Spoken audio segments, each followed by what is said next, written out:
The following program is from NET.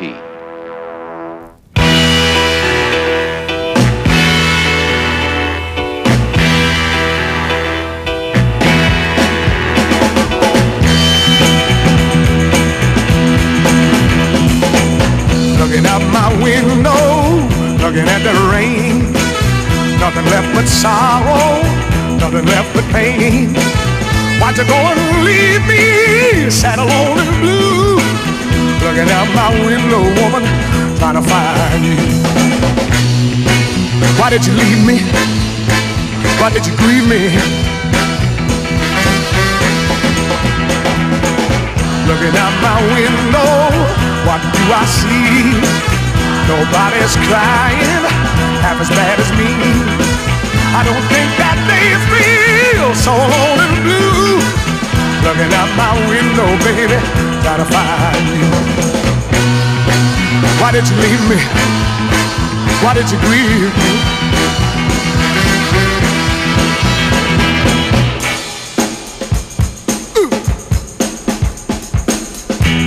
I'd like to tell you about the little girl that left me so alone and blue. Trouble is, if I paint the picture too well, you might fall in love with her too. Oh, she was about 5'6", a little bag of tricks. My mama told me to watch myself, but I didn't listen. Cause for you I'd stretch out my arms, oh baby. Looking out my window, down the railroad track, waiting for that little brown-eyed girl, she's coming back.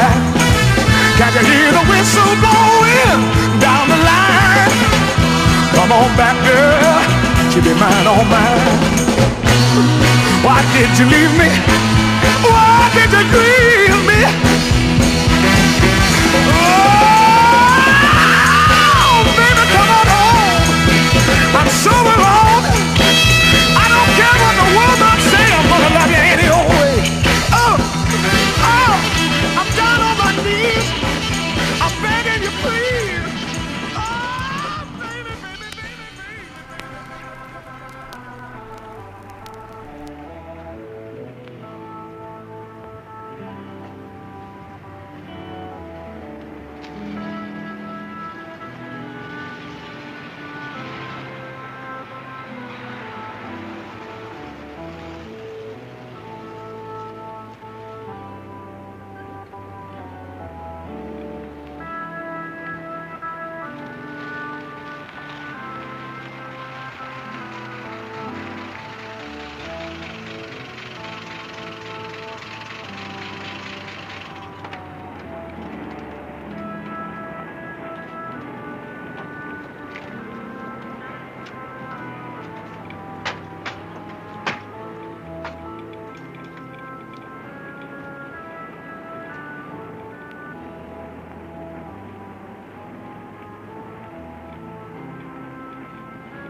Our Father, who art in heaven, hallowed be thy name. Thy kingdom come, thy will be done on earth as it is in heaven.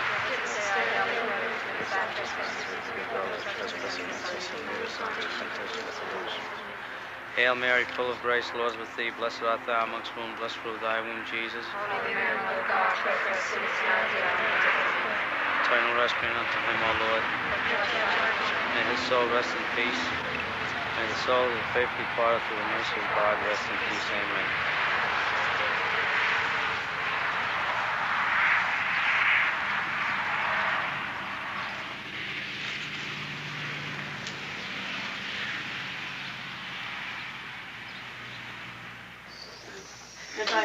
Where is Marina? All right, come on now.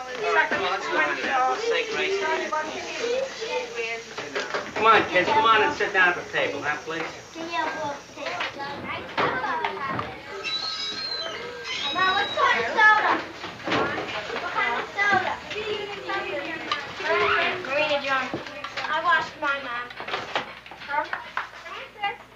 people would say, well, how do you raise a big family and how do you do it? And I always, thank God for what we had. I always thought we had a certain charm that, even though I didn't have any riches and maybe wealth, material wealth, I had a family that was, like in Italian, what we say, flesh and blood is the greatest thing to have. So when you lose a bit of it, you lose a part of yourself. Hey, Grace.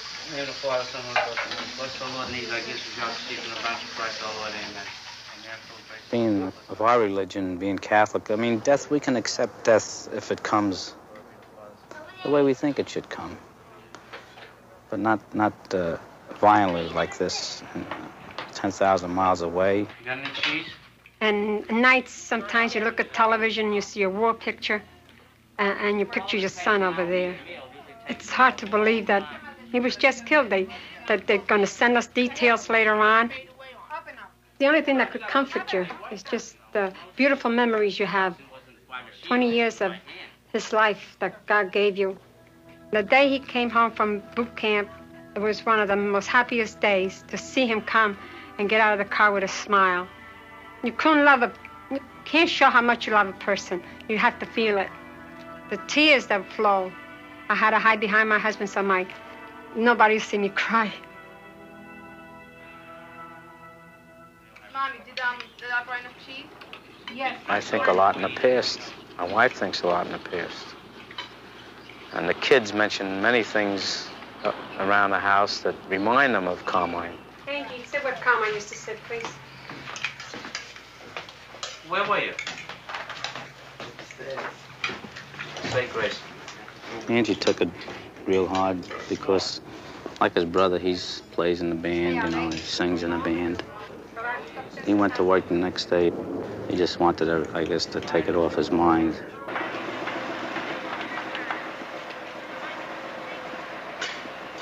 I was really out of my head when it happened. I guess it did happen and he is dead. It's hard to explain.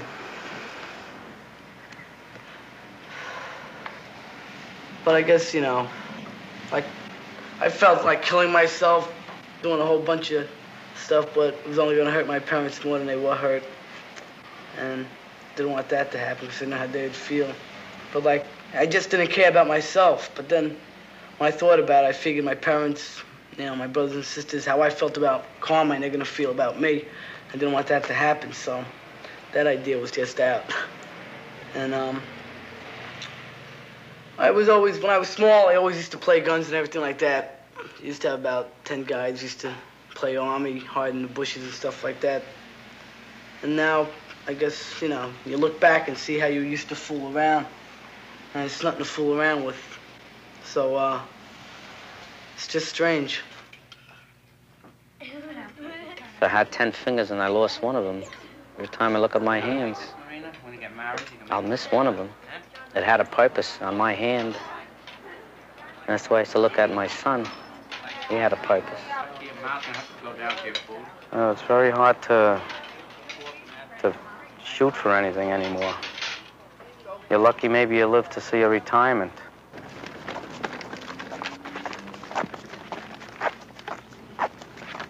Of course, on the route now, I think a lot of Carmine. I have to. It just comes into my mind whenever I see anything that I can associate a boy with. It's just a natural thing. You just can't say, well, you forget about it.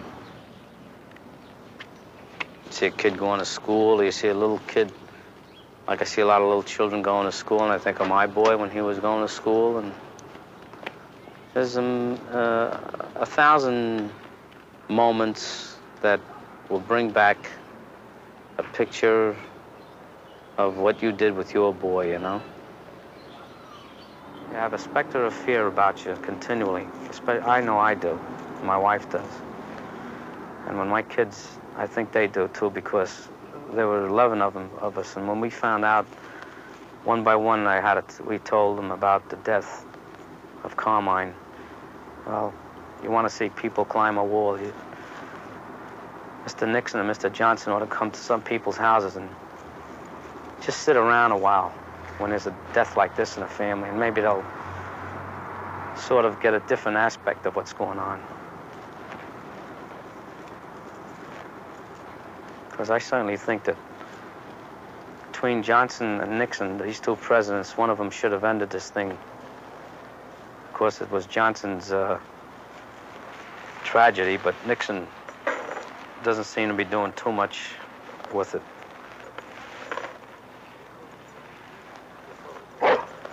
Toby, come on, boy. Come on. Sit over here. You're a good boy, huh? Get up, get up, get up. Sit down. Yeah, Carmine used to be able to walk him around without a leash. He used to follow him all over.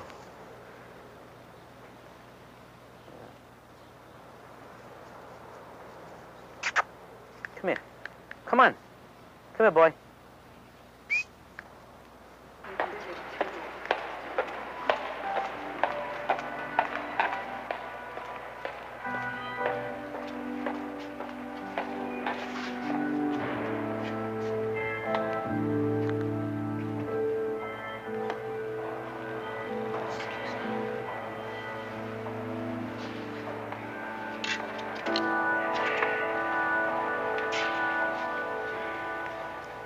This is the church Carmine made his first Holy Communion. He made his confirmation. And he graduated from this church because they make their graduation from this church. And he was 4 years in choir, and he loved to sing.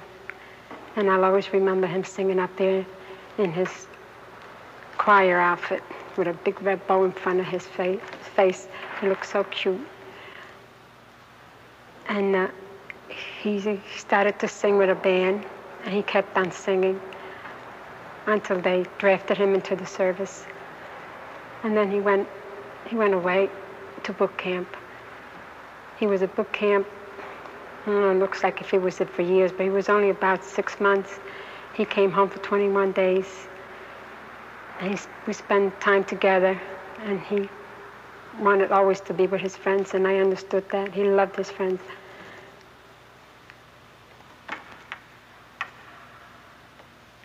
And the day he left, well, we were all heartbroken. We miss him very much, and we still love him. We'll never forget him. He wrote to me that he had a little pet, a little mongoose that used to sleep on his stomach at night. And the little pet got sick, and he couldn't get any shots for it, so he had to take it out and shoot him. And it's not like him to do any harm to any animal. Imagine him with a gun to kill somebody. It isn't right that they should send young boys like that to Vietnam to shoot people. It's not right. The war has gone 6 years, and it'll last 6 years more, and I know my little boys will go. One is 7 and one is 12.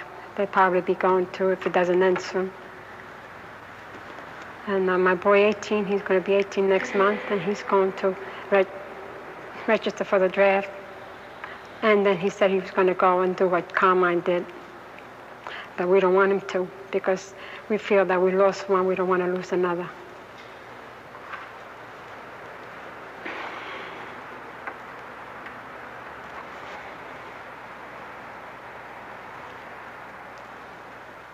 Oh, if I could only bring him back, so people could see what a fine boy he was.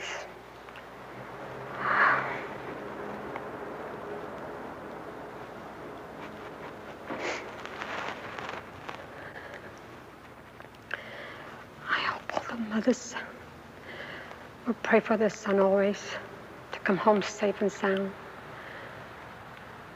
Like I pray for my son. Maybe I didn't pray hard enough, but I know I did. Sincerely, thinking of him each time I sat here, seeing boys come in with long hair, and picturing him coming down the aisle. Like one day I saw a young boy. I said, he must have just got home from the service. And he had 2 little girls and a boy, and they were clinging to him as if they didn't want to let him go. And I just looked at him, and tears came running down, just thinking of my boy. And that's what happens when I'm walking in the streets. I see a young boy, and I picture my son. So he'll always be around, no matter where I look, no matter where I go, he'll always be with me.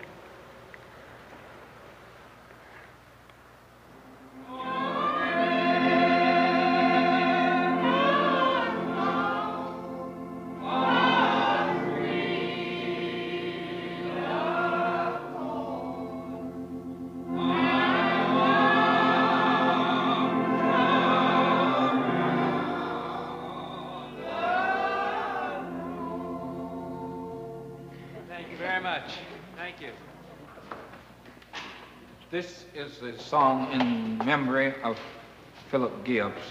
This is an anthem that was one of his favorites, and we will attempt to sing it for you, Beautiful Savior, followed by a gospel number led by one of his classmates.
We're now approaching the fence where behind lie all the blacks. As we leave the whites, the pavement ends and gravel starts.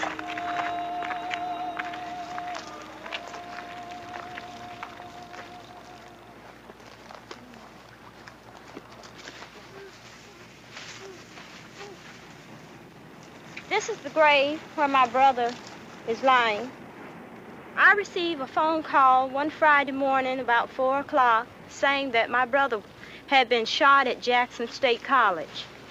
Since what happened, we've all just been in a state where sometimes you just don't feel like going on. You feel like, say, well, what's the use? We might as well stop here.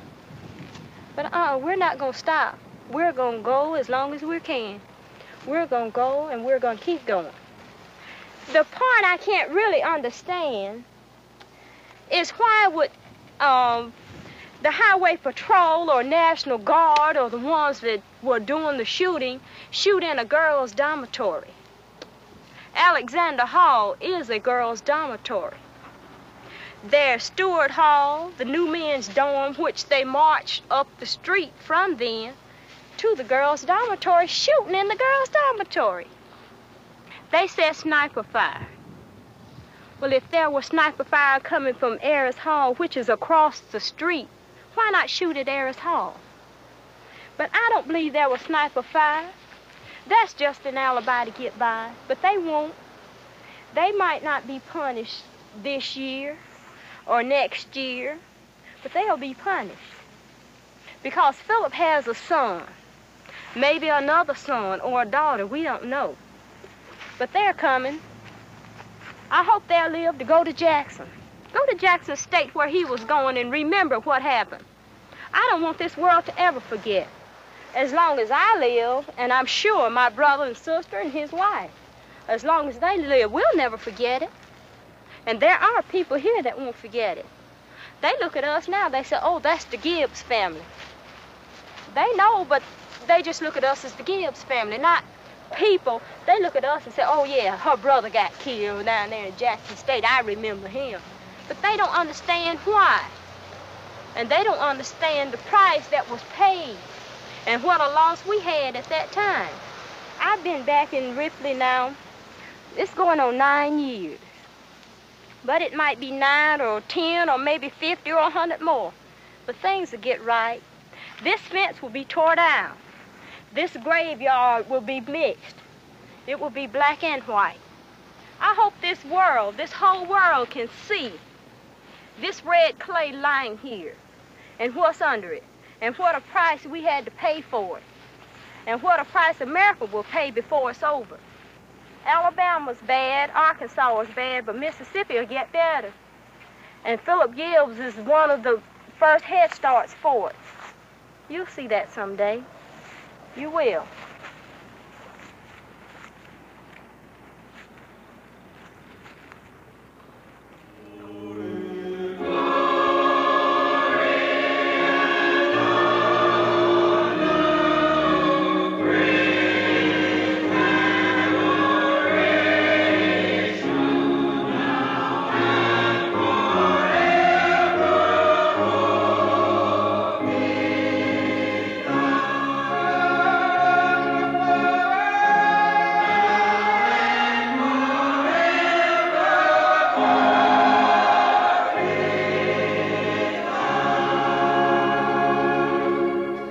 Phillip and his sisters and brothers had so much courage. They had just lost their mother and father. I knew him as a baby and as a grown man. Sometimes he would call me old man, and sometimes he would say pops and so forth. And yet I understood this because I found out that he was a lover of music. And of course, I am too. In getting ready for a special program one time, I got a group of young men, well, they were boys then, to sing with me. We were going to present a program in Tupelo, Mississippi. And it just struck him about us, an anthem that we had been singing in church, and he wanted us to learn that song. This anthem is Beautiful Savior by Christensen. And the week before he got killed, he was at home for the weekend, and he came to my house and said, Mr. Spite, let's sing Beautiful Savior. I said, well, son, we can't sing it just two people because it is an anthem. It's a 4-part song. He said, well, we can sing it anyway. And we attempted to sing Beautiful Savior. This was his favorite song, I thought, and I know it is. And from liking a song like this, it just told me that he was a lover of music.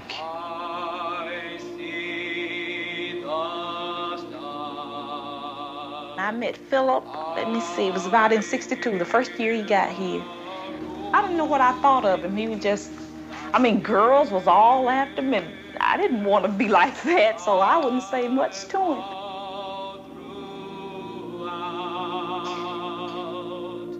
And well, in '68, we got married, and in '69, our son was born.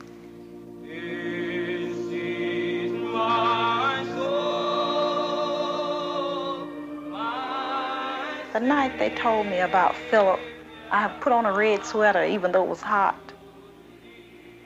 I don't know why I put it on. It just something to do, I guess. Then I even went to bed with the sweater on. I put the sweater on. I got in bed with my mother. I took my baby in there. I put him in bed with my mother. I still couldn't believe it was Phillip. I wasn't wishing any bad luck on anybody else, but I just couldn't believe it was Phillip.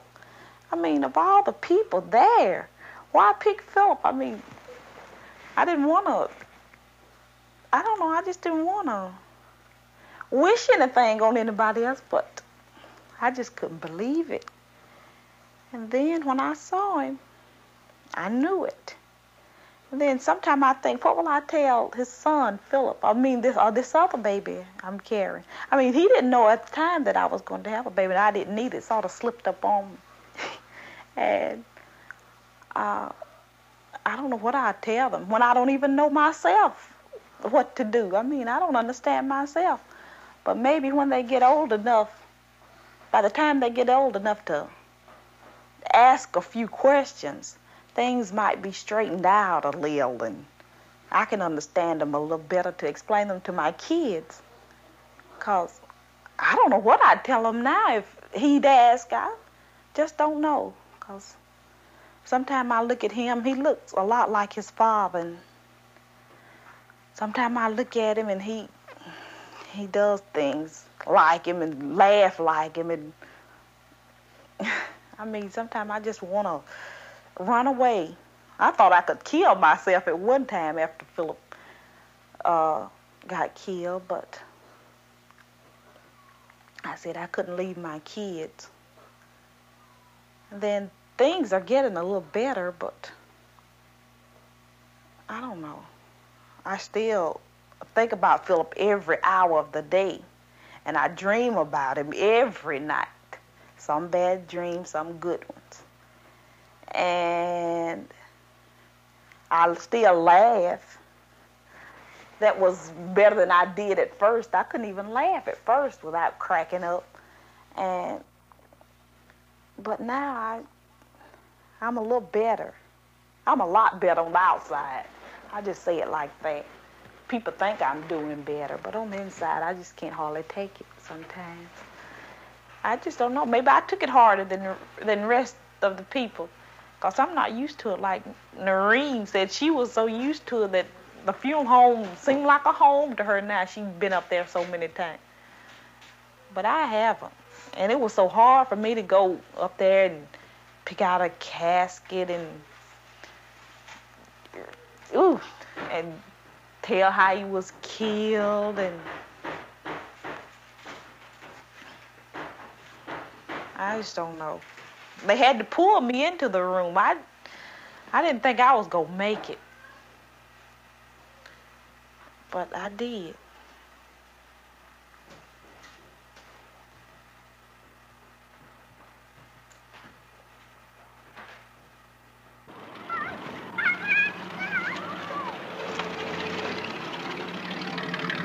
Phil was the only full brother that I had. We were pretty close. We used to talk about what society was like here. What all you have to do just to be respected. All you have to do is just get married, have some kids, join church, buy Girl Scout cookies, and get along with the white people, and you respect them. Phillip, he wanted to make more out of life than that. What happened to Phillip, that could happen to anybody's son or brother or nephew, anything. And I just want everybody to know that we won't forget about this. And people around here, it seems as though they try to forget or they won't say anything. But I know every time they see me, they have to think about my brother. I don't really hate. I guess to a degree I do, but I don't just really hate. I mostly just feel disgusted. They went back down to Jackson, and I mean, they fixed it all up, you know, where they were shooting and all of that. They did that right away, so people wouldn't realize. But all this happened. All this is real. I don't want no one to forget it.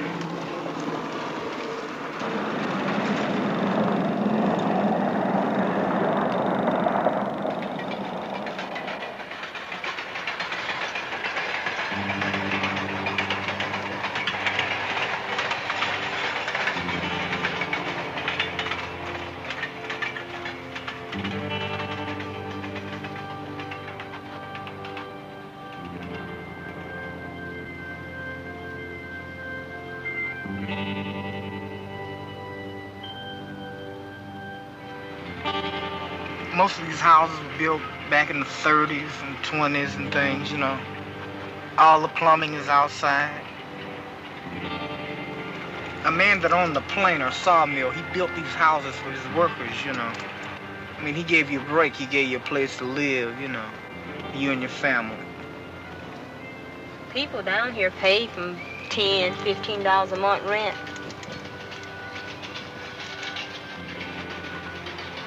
I mean, these were the people that, you know, Phillip associated with. Most people down here never want to leave because this is the only thing they know. Just these houses and...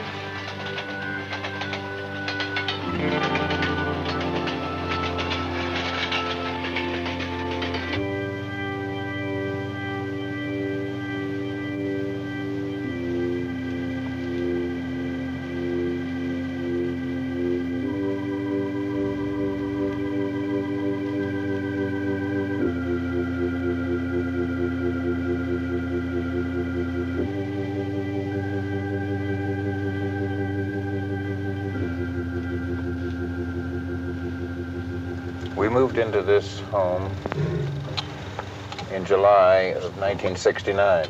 We came up from, we'd been living in Silver Spring, Maryland. Allison had graduated from John F. Kennedy High School. And so when we came up here, Allison had some friends who she kept on corresponding with in the Pittsburgh area, and she got in touch with them, and also she immediately wanted to go to work to get money for her coming college period at Kent State. And that's where she spent her junior high years. We used to bring her up here to dances. They had these preteen dances and so forth. And I know she enjoyed her period here. Allison worked over here. And I'd holler, "Here comes Allison," and Elby would go into ecstasy and start barking, and she'd know immediately where to go, which car to come to, because Elby was a pretty good announcer of our arrival, or of her arrival. And she'd come bouncing out there with her long hair flying and just happy as a lark and tell me about her successes of that day. And this is where I'd pick her up, right over here at this entrance right here. And everybody be there to pick up their kids and so forth, and only wish we could do it again.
I don't come over here too often, but it's a lonely place, but it's a pretty place.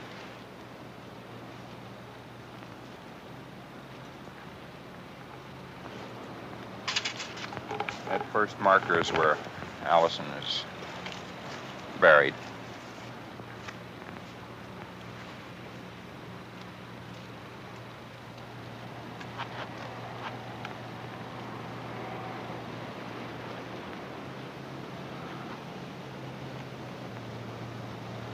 So,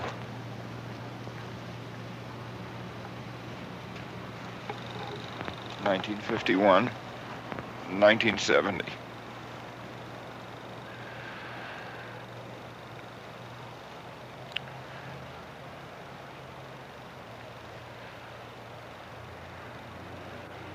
Like a lot of people said, good riddance, huh?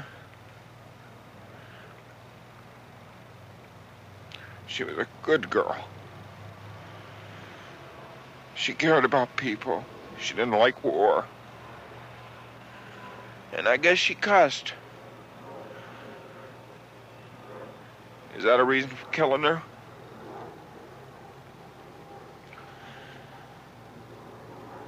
Some people think it is. She helped people. Those people that are saying that she's no good, what help are they doing except hating? She loved. It was a lot different last May. It was sunny then. And I made some irrational statements. I asked if dissent was a crime. And I went and cried then. And I cry now. I cry and hope and pray no other parent or no other child. But I was said that some people said to me she wasn't a child. Well, she was my child. And bullets took her away because she was out there hollering at the brave National Guard. You butchers!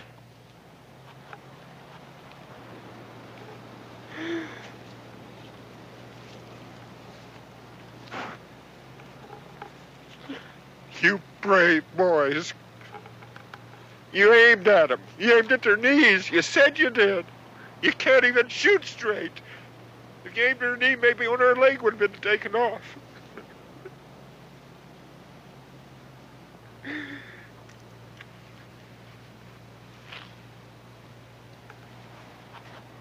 I read what the FBI said. Well, I'm going to keep after you boys. Through legal methods, not with guns.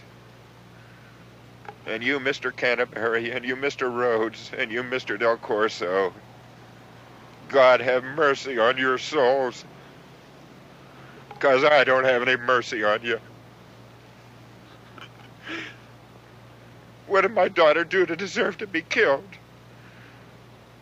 Did she deserve that, to be out here? Why have we had to go through this horror? Because you people didn't know how to control. You didn't know how to lead. You didn't know how to manage. All you do is call names of these kids, but you don't swear. You just cut them up with guns.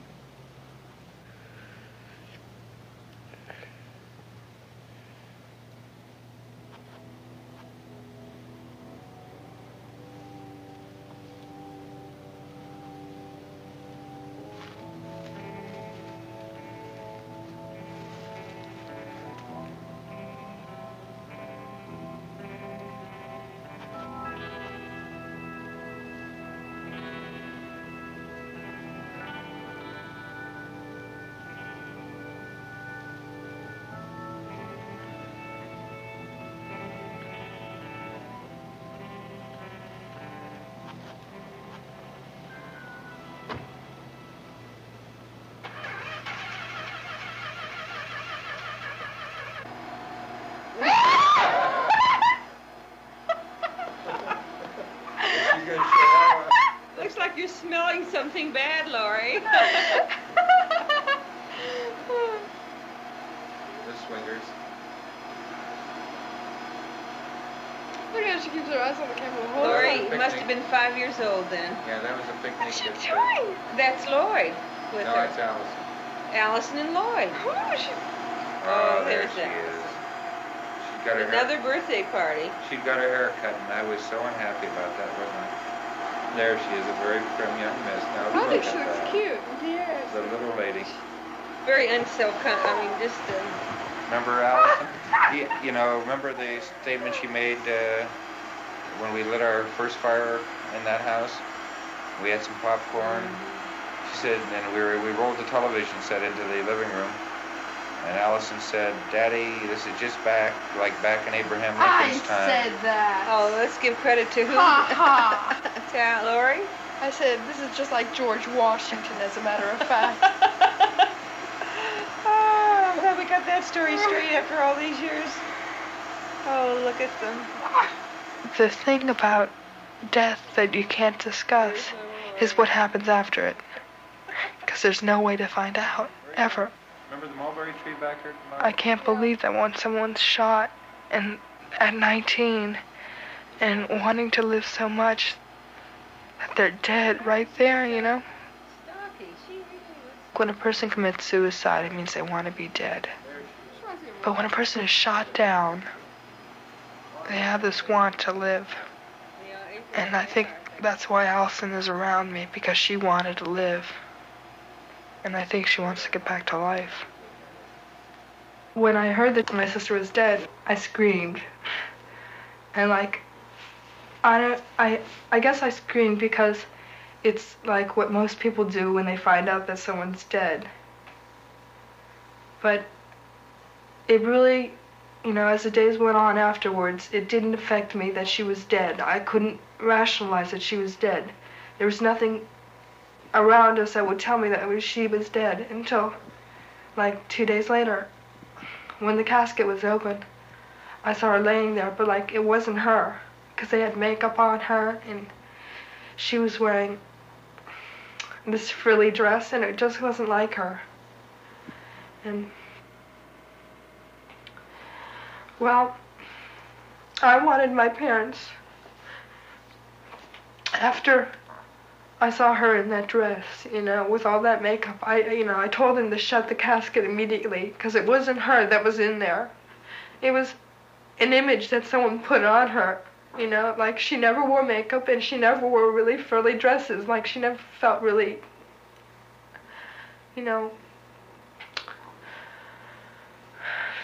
free in them. So she would wear jeans, and I don't know why I would feel better if she were buried in jeans, because it was more like her personality and more like her. The dress she wore to her first prom.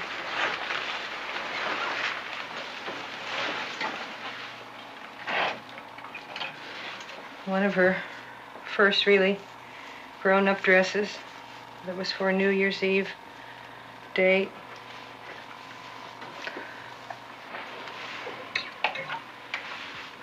I just don't know what to do with them. I know perhaps somebody could use them and make good use of them, and I'll just make the decision sometime to give them to somebody who can put them to good use, but I can't seem to do it yet. She must have been about 10, trying to look nonchalant. Here she is at her birthday party. I think she must have been 9. And this is a very recent picture of Allison. Very typical picture of Allison. This was taken in June of '69. And the friend who took the picture brought it to us the day of her funeral. And here are some of the telegrams that came. One that came meant a great deal to us. It said, "Please accept our condolences and those of the entire staff of the Connecticut State Department of Mental Health in the tragic loss of your family, to your family as the result of events at Kent State University on May 4th. Those qualities of sensitivity, of perceptiveness, which were exhibited by Allison, result in her acceptance as a member of the 1970 Connecticut Service Corps. We regret that she will not have the opportunity to fulfill the potential she exhibited, and we share her loss with you. Ernest A. Shepard, Acting Commissioner, and John Warburton, Service Corps Director." She had applied for summer work with the Service Corps in Connecticut, but I don't know whether she ever knew that she had been accepted. Here is a small percentage of the letters that we received, letters from people who didn't feel they had to identify themselves, or perhaps didn't have the courage to identify themselves, but they felt that they had to let us know that they didn't approve of our daughter or of us. This is one that came in August, and it says, "Dear Mr. Krause, As the wife of a National Guardsman, I am outraged at people like you who obviously feel they are free to kill other people and feel also that they are above the law. Your daughter was a hippie, a cheap slut, and a potential killer herself. She got what she deserved. It's signed this one is signed Betty Miller, no return address. And I don't quite understand what she means in this letter. We never have felt free to kill anyone. How can somebody take another life? Does it make it easier when they're wearing a uniform?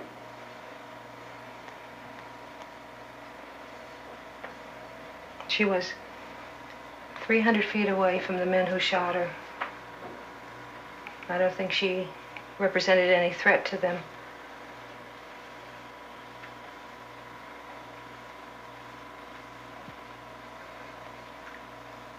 The guns they used were guns that could only do extensive damage, and now I understand that they're going to an automatic gun of the same caliber for use in riot control.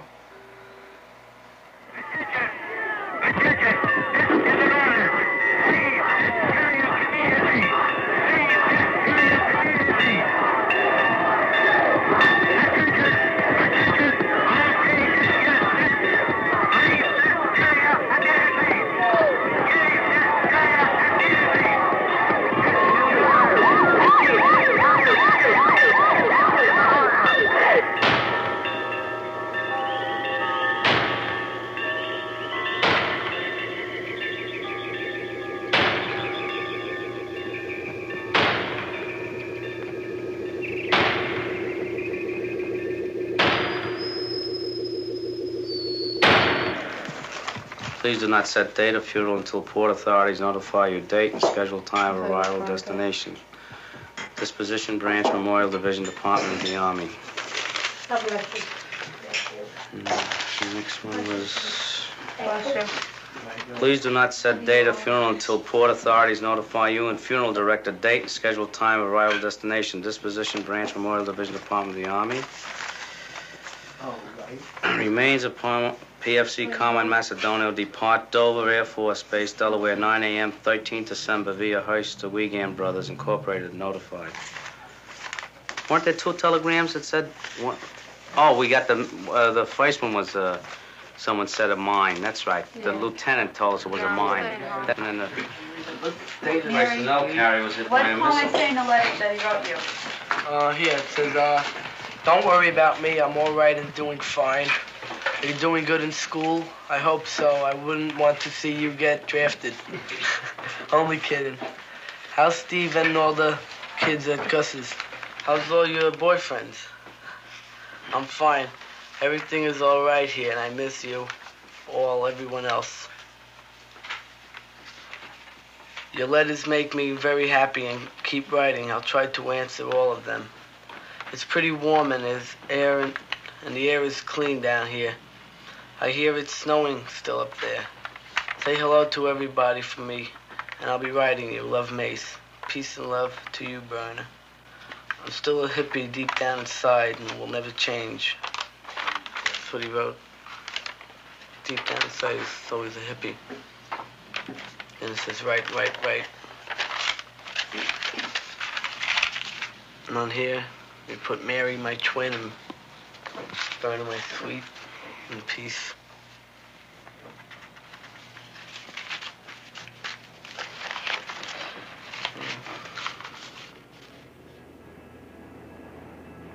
Dear family, arrived in Vietnam the 6th day of August.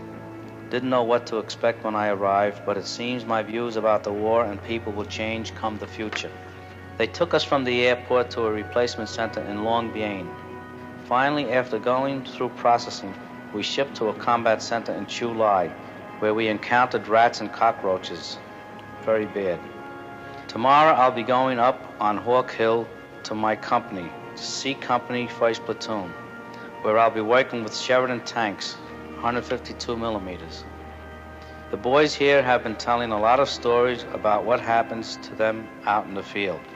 The most trouble they have is with the mines. Warfare here has turned almost completely mechanical. Most of the Geneva Convention laws are abused. They said I might get to see some action, but then again I might not. The monsoon rains, which last for 6 months, are coming. This is when the Viet Cong retreat to the mountains, no sweat.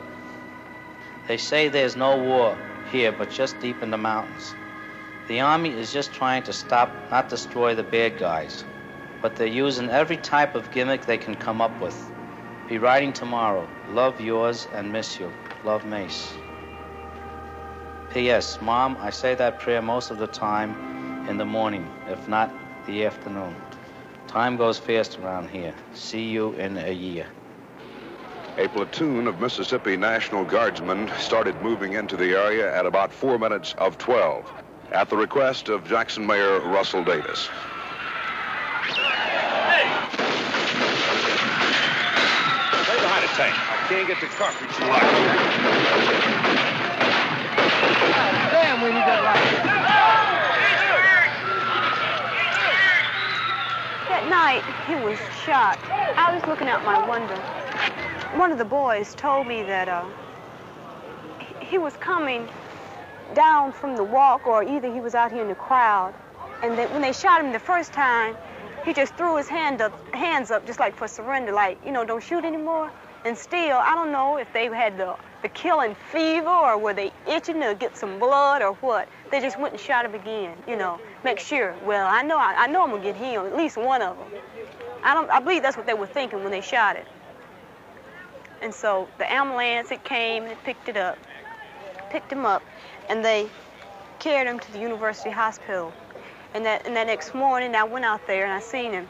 The nurse, she carried me downstairs, and they had a sheet lying over his body. And when she uncovered it, I was just standing there with fear, you know, just seeing him lying there with blood all over his face. It was all in his hair. It was all in his chest, just bloody. And from then on, I just started thinking about it, you know, just thinking about, well, my brother's gone. I know he won't be back. But I've been through this, and I've been through a lot more. And I know this won't be the last time it's going to happen. My brother, he was an everyday guy going to school here at Jackson State. The people here, I don't know. I don't know what to think about them. Have they forgotten something this easily? A person's life was taken here. Have they forgotten it? They walk around here just as happy and gay as ever, act like nothing happened. I bet you can't ask at least one person off this yard who got killed here at Jackson State. No, I don't know. I just heard it was some dude got killed. They don't know. They're not concerned. I want us to come together and push forward for our race to be stronger, for the black race. Because I know this will happen again. But the next time it happens, I want us to be ready. Ready to do something about it, to carry it to court, carry it to the highest court it is. Or if we can't carry it to court, we might have to handle it in other ways. That's all it is. Just pinpoint the person and just get them up and give them a job. That's all you're going to have to do.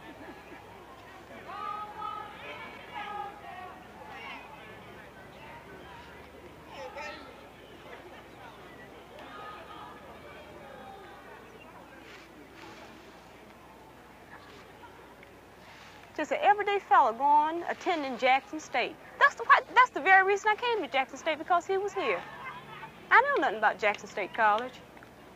I came here because my brother was here. Well, I said, well, maybe if this school was good for him, it might be good for me. And you can see what happened.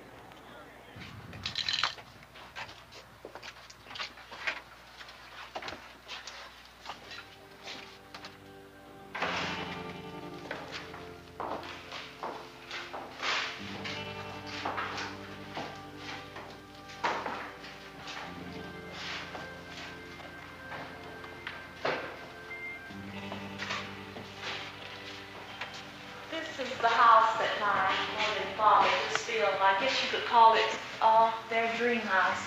They've really been wanting this house for a very long time.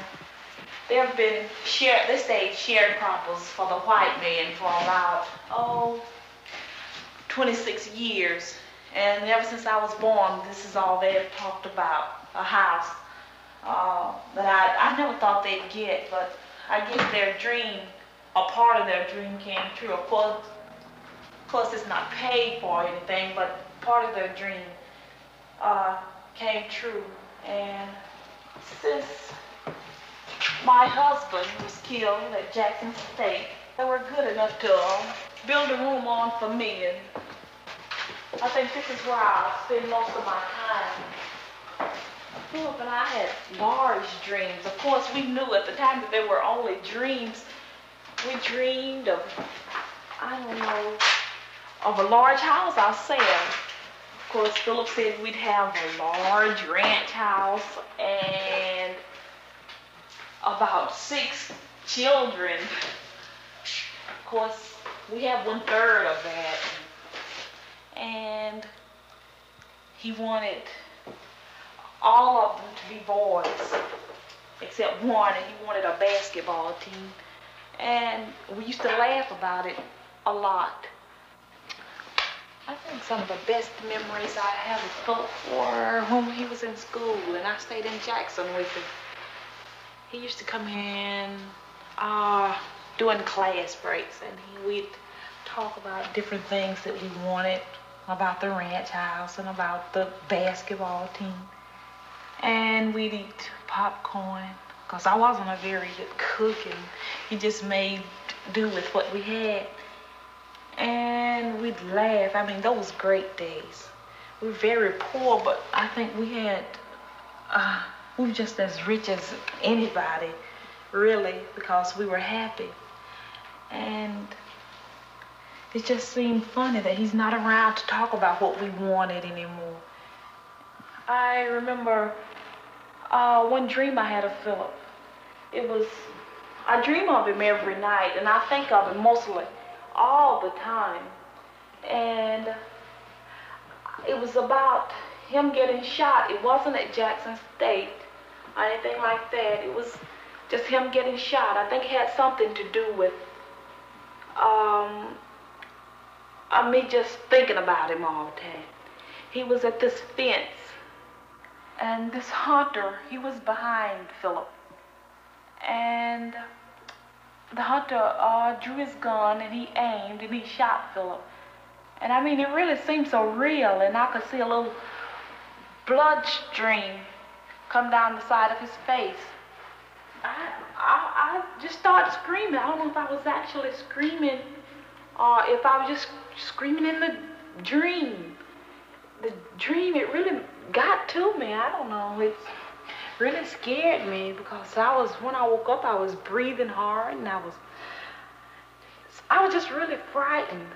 And it just really shook me up.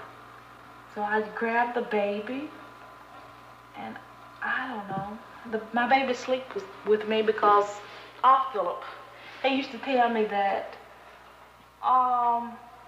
don't let my baby get cold. Let him sleep with you when I'm not here. And since Phillip been gone, he's been sleeping with me. I just can't put him in his bed. He has a bed, but I just can't put him in his bed. I don't know why. And I don't know what I'll do when the other baby comes. I know I can't let them both sleep with me. Maybe by then I can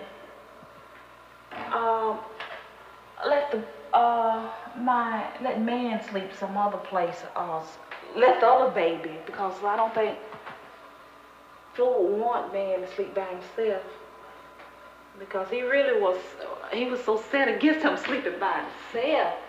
He said he'd get cold. You know, he'd kick the cover off of him, so just let him sleep with you. And I've been doing that since.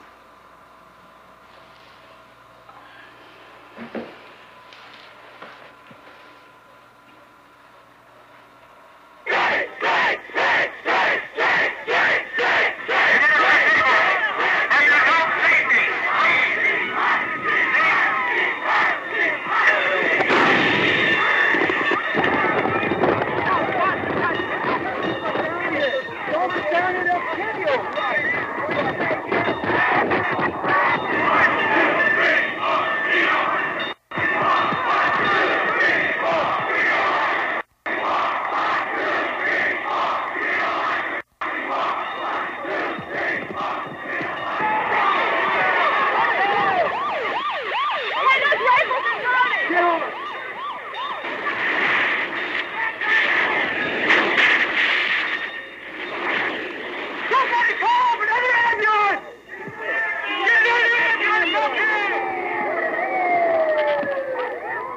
When the firing began, we were running away. Allison was shot from behind. Actually, a bullet entered in her side. And I didn't know that she was shot when she was shot.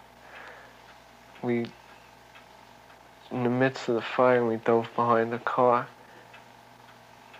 And I sort of just, I didn't think anything was wrong, but I just sort of reactionary said, "Is everything okay? Are you okay?" And she just sort of rolled over on her back and she looked at me. She said, "Barry, I'm hit." And I saw a smudge of blood on her face. And I looked over her body and I didn't see any blood, you know. But I looked back and I saw that that smudge on her face was blood. So it wasn't blanks, it was bullets. And it wasn't any more a circus now, it was a war. And then I lifted my hand out and there was blood on my hand. And my hand had been under her side. And I sort of rolled her over a little. And I just saw like her jacket was saturated, a nice big circle, like dripping with brown, warm blood, dripping with life.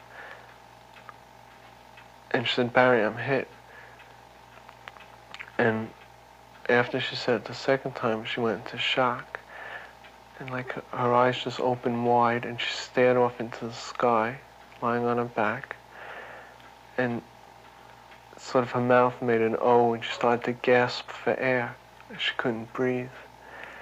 And it happened in a split second.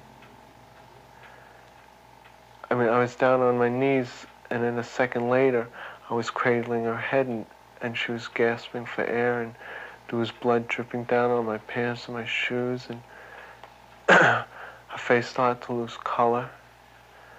And it started turning white and little bubbles started coming in her mouth.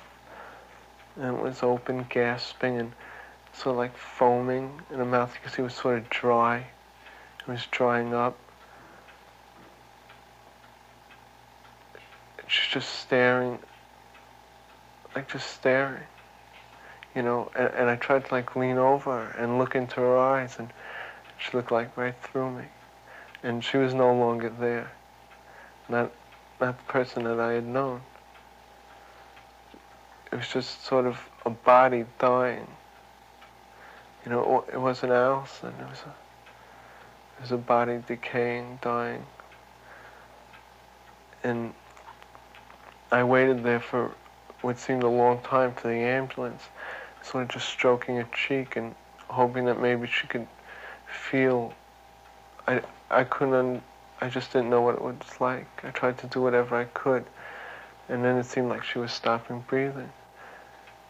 And I gave her mouth-to-mouth resuscitation, and she started breathing right away. And people were yelling at me to watch her tongue, because she might swallow her tongue. And so I said to her, you know, I put my finger in her mouth, and I made sure her tongue was still in her mouth, and I said to her, "Allison, watch your tongue, watch your tongue."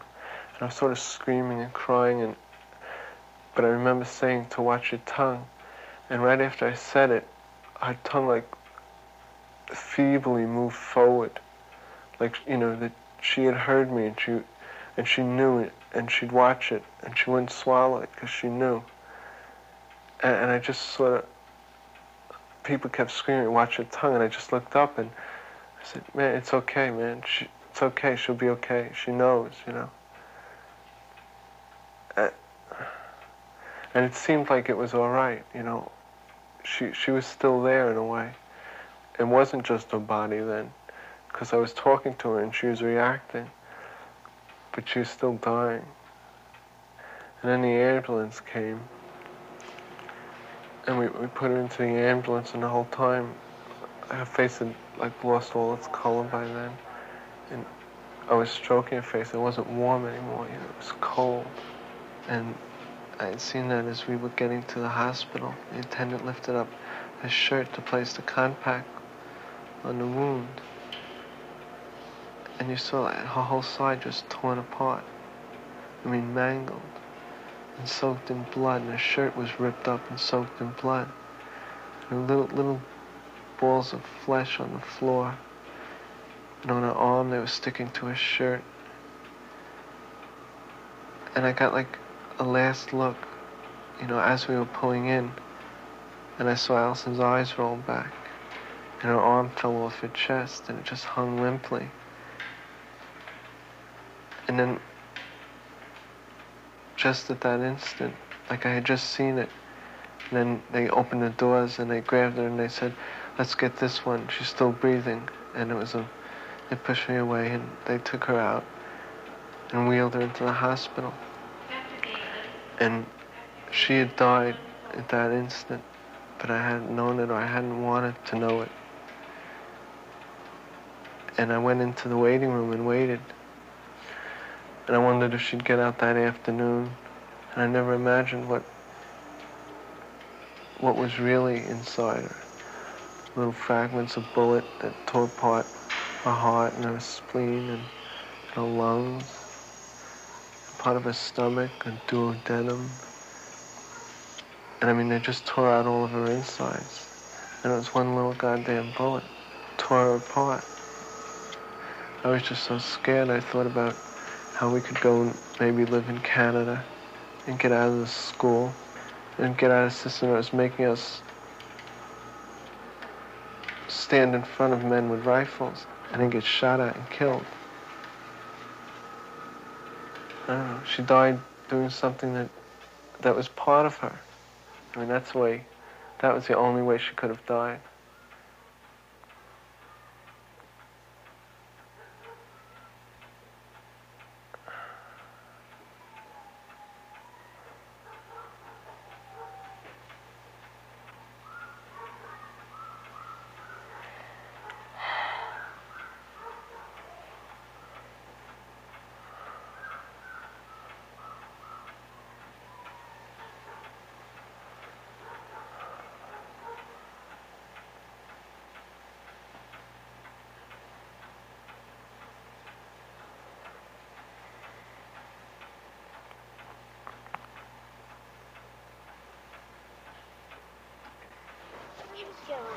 Which one did Carmine go on? That one? He's going on all of them. You went on all of it? You want to go on the high one?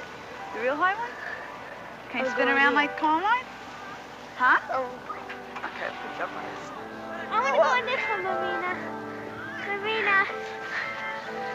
Have Carmine go around. Show me how Carmine went around. He flipped. I sent my brother a dog, and now he was a stuffed dog. He was white and black. Why'd you send him a dog? To keep him company. To remind him of Toby and all that.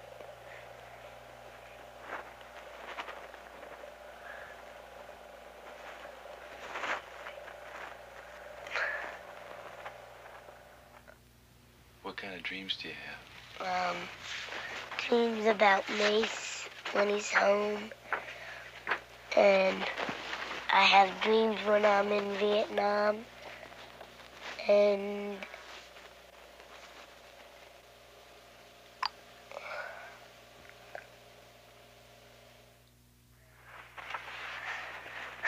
this is Mace. Mace is shooting the plane. And that's a Jeep. And some paratroopers. And electric fence, and the guy's touching it. This is the tree with the plane that crashed.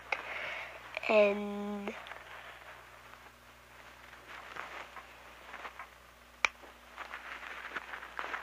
here's a guy hiding behind the bush. And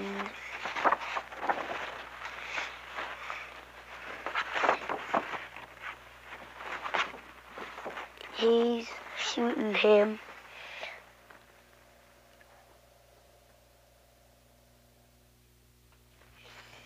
If they stay, I want to go in the army. And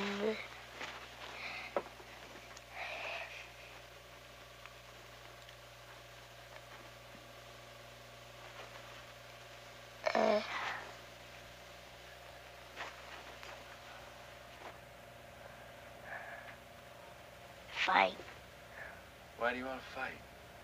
for our country.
I have to register next month. 16 days. What? I have to register in 16 days. After your birthday? Oh, that's right. Your birthday's March 13th. Well, I hope you're lucky and have a high number. 3rd. Grandma's was the 13th. I'm sorry. I got mixed I up hope you're with the lucky and have a high number. Because any kid that goes over there to fight, he comes back completely changed. Every one of those 500,000 kids that came back are altogether different. I don't care who they are. I know they are. They're not the same as a kid that came back from World War II or maybe even the Korean War. This thing has been so rotten and corrupt. They're exposed to so much vice. It's terrible. Oh, what I hear about that, Alice, is...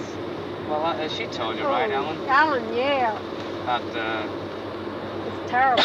about Bernie? Yeah, but they don't let you know anything. They cover up a lot of things. And I feel, you know... They don't want to talk about things, you know? They try to forget, like they want to let you forget about, us forget about Carmine, you know? He's just like a statistic. But you can't forget, right? You can't forget it, Never right? forget.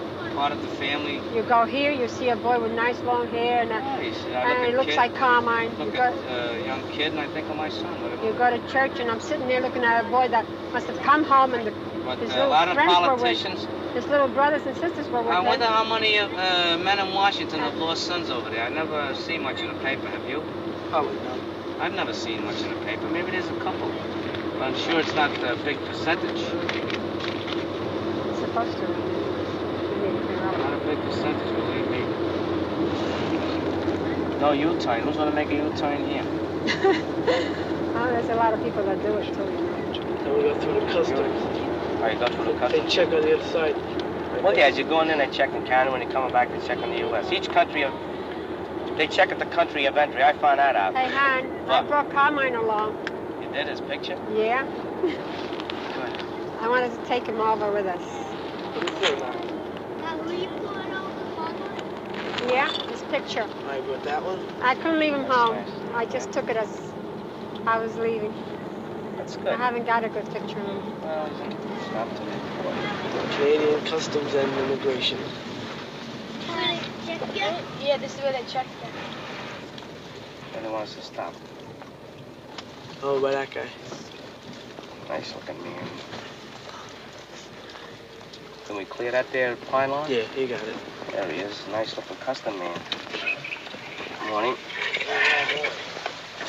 Going to look at some real estate up around Belleville in Ontario. Yes. Yeah? All of us. No, we finished today, are you? No, we may return in a couple of days. I want to look around for some property. Thank you.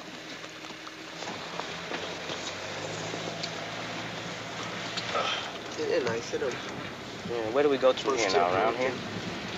Yeah, we make a right, and then Ontario. Oh, we don't have straight, you have to go through there. That's what customs too. There's the sign, Ontario welcomes you. Canadian flag. Oh, we go through here? Yeah, we gotta go right. This way? Yeah. Ontario welcomes you. The nice thing about it, Canada, is if we ever lived there, the kids aren't drafted like your son was.